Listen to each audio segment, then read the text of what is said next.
విశ్వశక్తిని పొందడానికి చాలా మార్గాలున్నాయి. కానీ వాటిని కరెక్ట్ వేలో ఎంతమంది వాడుకుంటున్నారు? దాని వెనుక ఉండే సీక్రెట్స్ ఏమిటి? చాలా సింపుల్ వేలో విశ్వశక్తిని ఎలా యాక్సెస్ చేయాలి?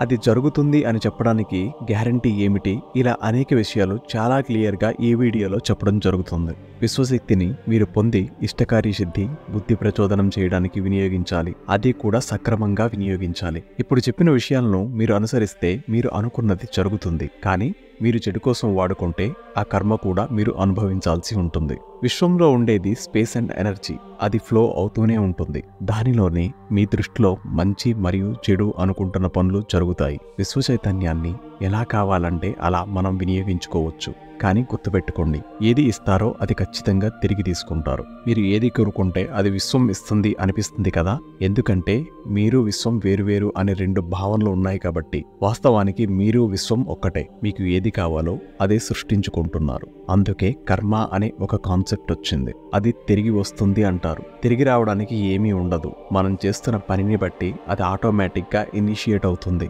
కొంత సమయం తీసుకుని మనకి అనుభవంలోకి వస్తుంది. మీరు ఈరోజు ఎక్స్పీరియన్స్ చేస్తున్న ప్రతీది నిన్న లేదా అంతకు మునుపు మీ ఆలోచన శక్తిని ధారబోసి నేడు అనుభవిస్తున్నారు. మీరేదైతే ఇస్తారో అదే తీసుకుంటారు. ఈరోజు ఉండే ఆలోచనల్లో 99% ఆలోచనలు రేపు ఉండవు. కానీ అందులో 1% ఆలోచనలకు మీ శక్తిని ధారబోశారు. అదే మీ భవిష్యత్తులోకి వస్తుంది. ఈ విషయం గుర్తుపెట్టుకుని ప్రతి విషయాన్ని జాగ్రత్తగా వినండి. విశ్వం ఏది కావాలంటే అది ఇస్తుంది. అది ఖచ్చితంగా మీ ద్వారా మీకు మరియు మీ చుట్టుపక్కల ఉండేవారికి ఏదో ఒక రూపంలో వినియోగించబడాలి అనే ఉద్దేశంతో మీకు ఇస్తుంది. మీరు తెలుసుకోవాలని సిద్ధంగా ఉంటే ఎవరికీ కనిపించినది మీకు కనిపిస్తుంది, ఎవరికీ వినిపించినది మీకు వినిపిస్తుంది. కానీ దానికి మీరు సిద్ధంగా ఉండాలి. మీకు అన్ని ఎబిలిటీస్ ఉన్నాయి. మీ నుండి ఎవ్వరికీ హాని జరగకూడదు అనే కోరికను మీరు కోరుకోవాలి. మీలో చెడు వైబ్రేషన్స్ ఉంటే జరిగే పని కూడా చెడుగానే జరుగుతుంది. విశ్వశక్తి ఇంధనం వంటిది.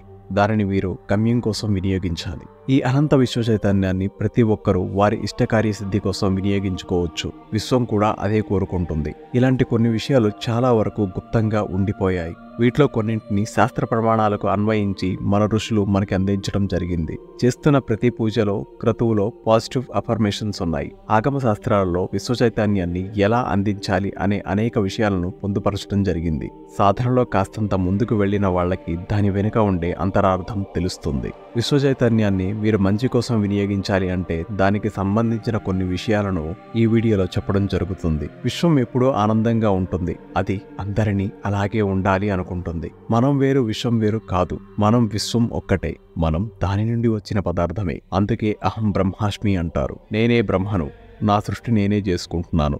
ఈ ఒక్క లైన్ మీకు అర్థమైతే మీ జీవితం మీ చేతుల్లో ఉంటుంది. అణువు నుంచి అనంతం వరకు ఎటు చూసినా శక్తి అనేది కామన్ పాయింట్. ఏ మంత్రం విన్నా, ఏ పూజ చేసినా శక్తి అనే పదం దానిలో ఖచ్చితంగా ఉంటుంది. అయితే ఒక్కొక్కరికి కోరికకు తగ్గట్టుగా శక్తిని ఒక్కొక్క కోణంలో ఒక్కొక్కరు రిసీవ్ చేసుకుని దానిని ఇష్టకార్యసిద్ధి కోసం వాడుతుంటారు. ఆలయాల్లో శక్తిని మంత్రం ద్వారా నిక్షిప్తం చేస్తారు. మంత్రం అంటే యూనివర్సల్ ఎనర్జీని యాక్సెస్ చేసే ఒక సౌండ్ కోడ్. అందుకే మీరు విగ్రహం ముందు నిలబడి రైట్ ఫ్రీక్వెన్సీలో మీ ఆలోచనను శక్తితో బాండింగ్ చేస్తే మీరు అనుకున్నది జరుగుతుంది. మనం రైట్ ఫ్రీక్వెన్సీలో అందించడానికి మనకు కొన్ని నియమాలను పెట్టడం జరిగింది. అందుకే నాన్ వెజ్ తినకూడదు, ఉపవాసం ఉండాలి అని చెబుతారు. ఉపవాసం ఉన్నప్పుడు మనసు పెద్దగా బయటకు పరిగెట్టదు. శ్వాస సజావుగా జరుగుతుంది. విశ్వశక్తిని లోపలికి తీసుకునే ఏకైక మార్గం శ్వాస. అందుకే యజ్ఞాలు చేసేటప్పుడు ప్రాణాయామ సహితంగా మంత్రం మనతో చెప్పిస్తారు. శక్తి ఎప్పుడూ కూడా శ్వాసను అంటిపెట్టుకొని ఉంటుంది. ప్రాణాయామ విద్యలో పట్టు సాధించగలిగితే సాధారణంగా కంటే మీరు ఎక్కువగా విశ్వశక్తిని పొందవచ్చు. అందుకే యోగ విద్యలో ప్రాణాయామం మీద పట్టు సాధించడానికి కొన్ని రకాల ప్రాణాయామ పద్ధతులు ఉన్నాయి. వీటిని గురువు సమక్షంలో నేర్చుకోవాల్సి ఉంటుంది. విశ్వశక్తిని యాక్సెస్ చేయాలి అనుకుంటే అత్యంత వేగవంతమైన మార్గం యోగ విద్య. అయితే ఇది అందరికీ దొరకని ఫలం. ఎవరికైతే భయం పోతుందో, ఎవరి మనసైతే తపిస్తుందో అలాంటి వారికి మాత్రమే గురువుల అనుగ్రహం దొరికి యోగ విద్యలోకి తీసుకుంటారు. యోగ విద్య అంటే యూట్యూబ్లోనో టీవీలోనో చేసే షో కాదు. మీలో ఉండే అనంతమైన శక్తిని బై ఫోర్స్గా వెలికి తీసే సాధనం. అలాగే చైతన్యం ఉందని గట్టి భావనతో ఎవరు ఉంటారో అలాంటి వారికి కూడా గురువుల అనుగ్రహం దొరుకుతుంది. కానీ కొన్ని రకాల సత్కర్మలు మీరు చేయాల్సి ఉంటుంది. ఎదుటి వ్యక్తికి సహాయం చేసే గుణం మీలో ఉండాలి. నిస్వార్థంతో కర్మలు ఆచరించినప్పుడు మీలో ఉండే నెగిటివ్ ఎనర్జీ న్యూట్రల్ అవుతుంది. విశ్వశక్తి మీలో పెరుగుతుంది. అదే మిమ్మల్ని ముందుకు నడిపిస్తుంది. అహంకార దర్పం, స్వార్థబుద్ధితో ఉంటాను అనుకుంటే మీకు లభించే ఫలితం కూడా అలానే ఉంటుంది. లైట్ అద్దం మీద పడినప్పుడు దాని ప్రతిబింబం లైట్ లానే కనిపిస్తుంది. అద్దం పగిలినప్పుడు ఆ ప్రతిబింబం మాయమవుతుంది. విశ్వశక్తి కూడా అంతే. అది అందరిలోనూ ఉంది. అది ఎప్పుడూ ప్రకాశవంతంగా వెలుగుతూనే ఉంటుంది. అది ఉంది కాబట్టే మనం బతికి ఉన్నాం. దాని మూలాన్ని అన్వేషించాలి అనుకున్నప్పుడు అది వెంటనే మిమ్మల్ని లాక్కుంటుంది. దానికి మీరు అర్హత సాధించాల్సి ఉంటుంది. నెమ్మదిగా సత్కర్మలు చేయడం ప్రారంభించండి. వీళ్ళు వాళ్ళు ఏమనుకుంటారు అనే విషయాలను పక్కన పెట్టండి.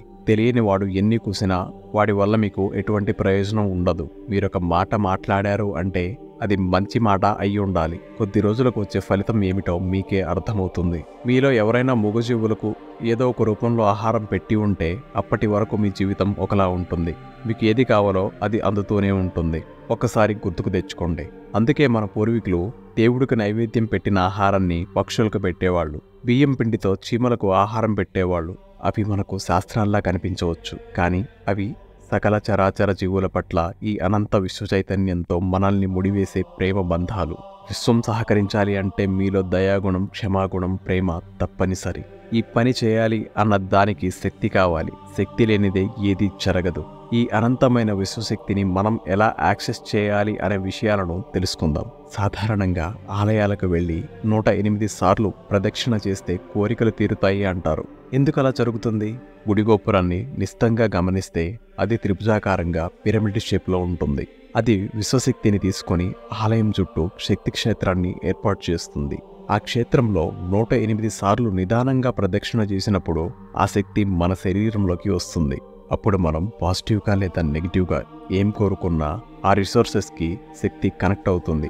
అనుకున్న పని జరుగుతుంది. ఈ శక్తిని ఒక వ్యక్తి ఎంత ఫ్రీక్వెన్సీతో తీసుకుంటున్నాడో అనే దాని మీద జరిగే పనులు ఆధారపడి ఉంటాయి. ఆ శక్తి మనం వీలైనంత ఎక్కువగా తీసుకోవడానికి గుడిలో గంట, మంత్రాల రూపంలో పాజిటివ్ అఫర్మేషన్స్ ఉంటాయి. మంత్రంలో ఉండే ఒక్కో శబ్దం ఒక్కో ఆకారాన్ని సృష్టిస్తుంది. ఆ ఆకారంలో ఉండే శక్తి కొన్ని స్పెసిఫిక్ పనులను చేయగలుగుతుంది. మనం గుడిలో ఉండే విగ్రహాన్ని చూసి నమస్కరించి మన కోరికను విన్నవించుకున్నప్పుడు దాని నుండి వచ్చే శక్తి శరీరంలో ఉండే అనాహత లేదా ఆజ్ఞాచక్రంలో నిక్షిప్తమవుతుంది. కొన్నిసార్లు సహస్రార చక్రంలో నిక్షిప్తమవుతుంది.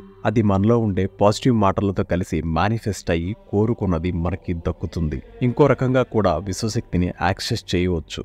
మూగజీవులు కూడా సృష్టిలో ఒక భాగమే. అవి కూడా భావోద్వేగాలను వ్యక్తపరచగలవు మరియు మన కంటికి కనిపించిన వాటిని చూడగలవు.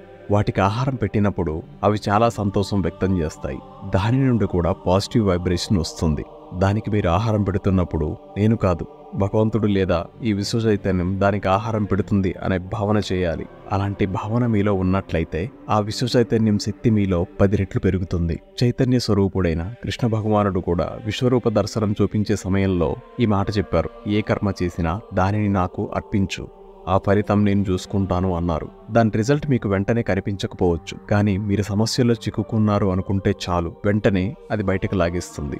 సేవాభావం మరీ ఎక్కువైనప్పుడు పంచభూతాలు సహకరించడం మొదలు పెడతాయి. విషకీటకాలు కూడా మీ మీద ఎట్టి పరిస్థితుల్లో దాడి చేయవు. మీలో ఉండే వైబ్రేషన్స్ వాటికి అర్థమవుతుంది. సృష్టిలో ప్రతి జీవి కొంత వైబ్రేషన్ కలిగి ఉంటుంది.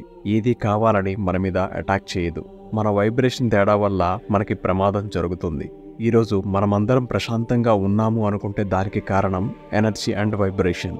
నేను చేశాను అనే అహంకారం లేకపోతే మీరు అనుకున్న స్థాయి కంటే గొప్ప స్థాయిలో ఈ విశ్వం మిమ్మల్ని నిలబెడుతుంది.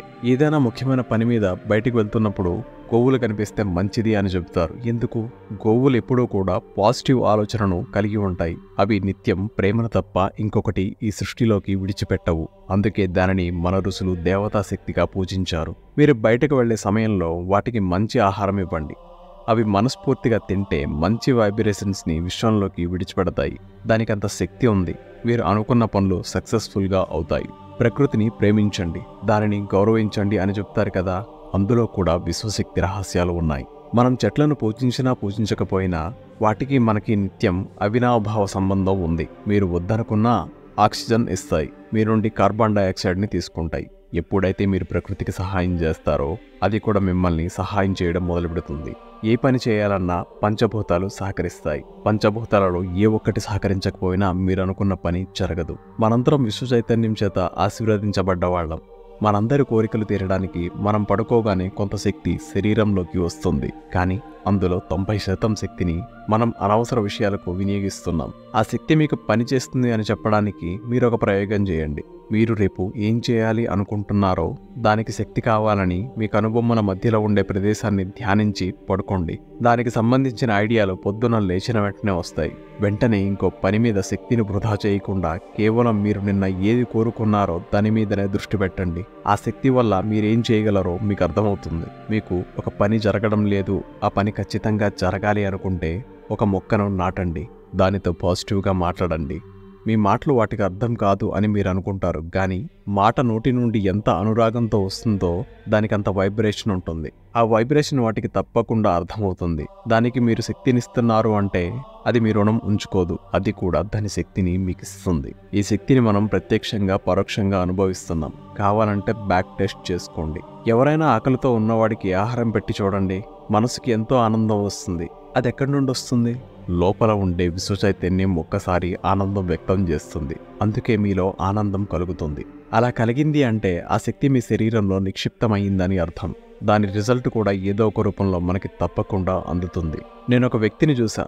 చాలా మొరటుగా ఉండేవాడు. అందరినీ తిడతాడు. ఒకసారి ఆరోగ్యం బాగులేక కోమాలోకి వెళ్ళిపోయాడు. నేను కూడా అనుకున్నాను, చేసిన పాపాలు ఊరికే విడిచిపెడతాయా అని. కానీ కోమా నుండి బయటకు వచ్చాడు. నేను ఆయన కోసం ఇంకొకరిని అడుగుతున్నప్పుడు ఆ వ్యక్తి ఒక విషయం చెప్పారు. వాడు చేసిన పాపాలు వాడిని అలా చేశాయి కరెక్టే, కానీ వాడు చాలా మందికి ఏదీ ఆశించకుండా చాలా డబ్బును సహాయం చేశాడు. కనీసం ఎంత డబ్బులు ఇస్తాడో కూడా లెక్క చేయడని చెప్పారు. మనకి మంచి జరగాలి అంటే మనం చేసిన మంచి ఎంతో కొంత ఉండి తీరాలి.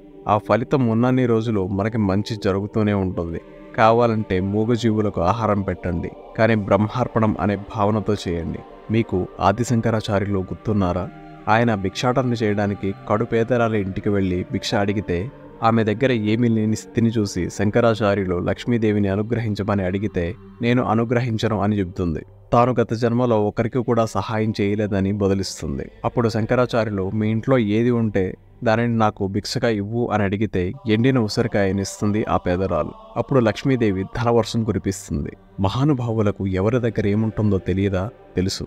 కానీ అవన్నీ మనకు నేర్పించడానికి ఒక్కో అవతారం ఎత్తి మనల్ని ఎడ్యుకేట్ చేస్తుంటారు. విశ్వశక్తి పూర్తిగా పొందాలి అనుకుంటే మీరు ఒంటరిగా చీకట్లో వెళ్తున్నప్పుడు దెయ్యం ఉందని ఎంత గట్టిగా నమ్మకంతో మీ ఎమోషన్స్ ఉంటాయో, అన్నింటికీ ఆధారభూతమైన విశ్వశక్తి ఉందని మీ ఎమోషన్స్ ఉన్నప్పుడు మీరు అనుకున్నది జరుగుతుంది. దేనినైనా యాక్సెస్ చేసే శక్తి మీలో ఉంది.